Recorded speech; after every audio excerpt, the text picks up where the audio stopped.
And crazy enough, during this intermission, I'm actually in the hot seat today. You So are in chat, the hot seat. chat, if you guys have questions while Emily's asking me questions, I guess Emily, if you want to get in the chat and you can see what they're asking. Yeah, I need to be in the chat. Okay, Let's let's go for it.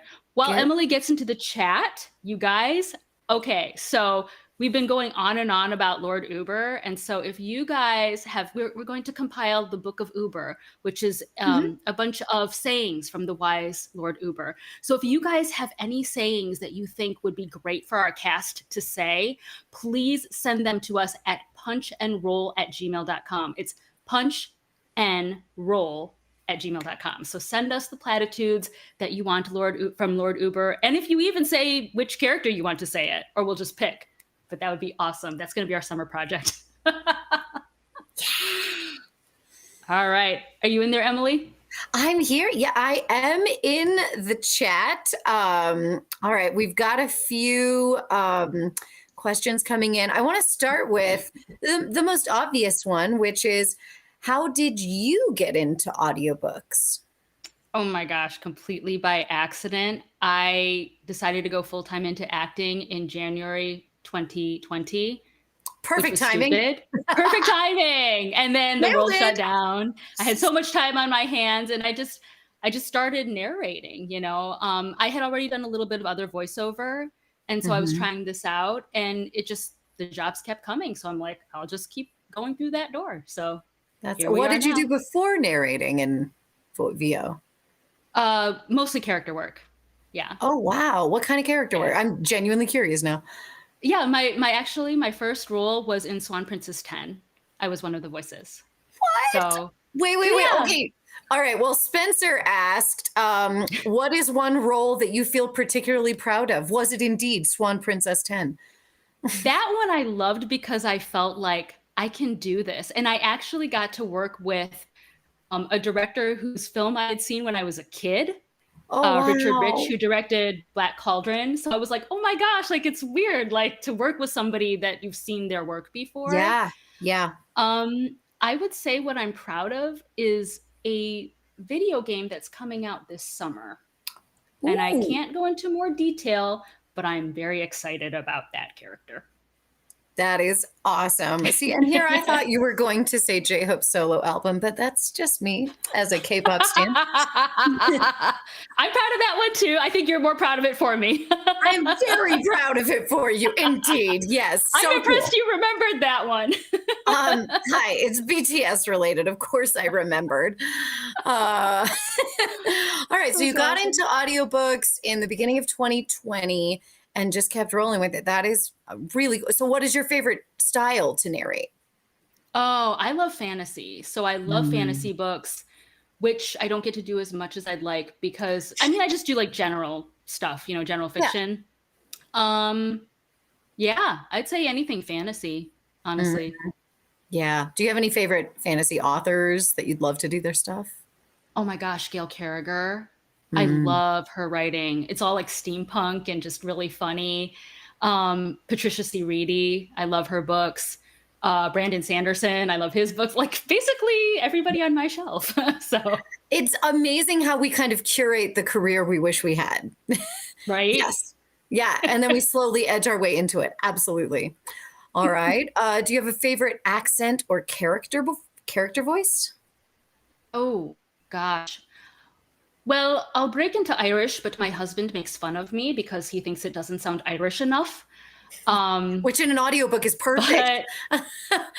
I know, but he's like my coach on that. And he's like, you sound like a leprechaun. I'm like, I'm sorry, I'm not native. You know, I'm just listening to you. But yeah, so that or I don't know. I tend to do like a lot of like, you know, sweet people or like little kids or something like that. Yeah. So yeah, usually higher pitch range. Which is interesting because your voice is not naturally up there. No, you know, I am a soprano, but I've gone into mezzo soprano ranges. I've gotten older, so it's actually more of a stretch to go that high. Same here. Sad day, I feel you. As you get older. Yeah. Very fun. So how did you, switching gears, how did you get into D&D? What was your, you know, sort of first introduction to this our lit RPG land in which we are. That's true. Yeah. So I did not get into D&D until actually a few years ago, right around the pandemic. I'd heard about it for years. It was like freaking Fight Club. Like everybody would play and they'd be like, we play, but you can't come in because our table's full. And like that was it growing up. And I'm like, What? but I want to play. No, you can't. You don't know how to play. Someone actually even used my name for one of their D&D characters. And I'm like, you're gonna like take my name but not invite me? I was so mad. So like Oof. it went on like that for like years and years. And then I was supposed to do a D&D podcast right before the pandemic. And because of the pandemic, the podcast never happened. But I got into it online and I met friends online to play with. And then I just kept going like in that direction. But yeah, it's Fight Club, man. D&D is like Fight Club. I have never heard it described that way, and I'm wildly intrigued. When did you start GMing? Game mastering? Like maybe 2-3 years ago, one of the campaigns I was in, actually Matthew, who's in the chat right now, he's like a forever DM. He's the guy who taught me what I know. And I said, hey, do you want a break? And he was like, yes. So I took over on that for like 2 campaigns. What was the biggest challenge going to GMing from being a player? The prep work. My first campaign, I prepped the crap out of it. And there's still a lot of like technical mechanic stuff that I'm still learning it. And then the second campaign, I just was like, you know what? I'm going to improv this. And I think we had more fun. I had more fun. I was less stressed. So that's kind of why I'm just like, okay, guys, we'll see what happens. Like I have an idea of where I need you guys to get to, but I don't know how we're getting there. Yeah, no, that's that's very fun. It's very fun to play with you, I will say. Oh, thank you. I appreciate that. Did I hear, by the way, that you are now officially a published author? I am. Book 3 came out yesterday. Tell us about that. Wait, book 3, this is not your first book. Nope. Okay, let's go. Okay, so my first book in the series, which was called Heir of Amber and Fire, was actually based off the character I was supposed to play in the defunct D&D campaign. So she was the lead character in that, Princess Jenica, was who I was supposed to play in the podcast that never happened. And then I just kept writing, and it's set in a world called the Gifted Lands. There's 7 kingdoms. I love reading, but I don't have time to read a lot anymore. So I didn't want to write a series where it's like, no, you had to start with book 1. People can just kind of jump in wherever and get the idea of what's happening without having, but please read the whole series. So so this is focusing on the kingdom that nobody really likes, which is the military kingdom of Rothschan. It was fun to write. My editor and I had words. I think we went through a lot of rounds on this one, but I think it turned out okay. So we'll see. Oh, that is so exciting. Oh my gosh. So your books, where are they available? Amazon, Barnes & Noble, my website, Kobo, Google Play, pretty much everywhere. And what would your website be? It is Rachanee.net. Oh, that's actually so simple. Oh, I love that. That's delightful. Oh my gosh, so charming. You actually remind me of, I wanted to ask, what's your favorite D&D character you've ever played? Oh, I actually never played Jenica because of that campaign being gone. So right now in the campaign I'm currently playing with Matthew, actually. I'm playing what am I? Am I a gnome or a halfling? I'm short. But I'm an artificier. Is that how you say it? So I can make stuff. And so right now I created a Stegosaurus and I get to ride Steggy everywhere and I freaking love it. Wow, that is delightful. Well, where do you hail from, Rachanee? Michigan. Detroit. Really? Michigan, but you're in LA now. I am in LA, so I'm here. How long have you been there? Oh, here or here? Yes. Grew up here, been out here, oh my gosh, going on 13 years. Look at, wow, that's impressive, especially in, one of the big cities. That's you've hardened and earned your stripes.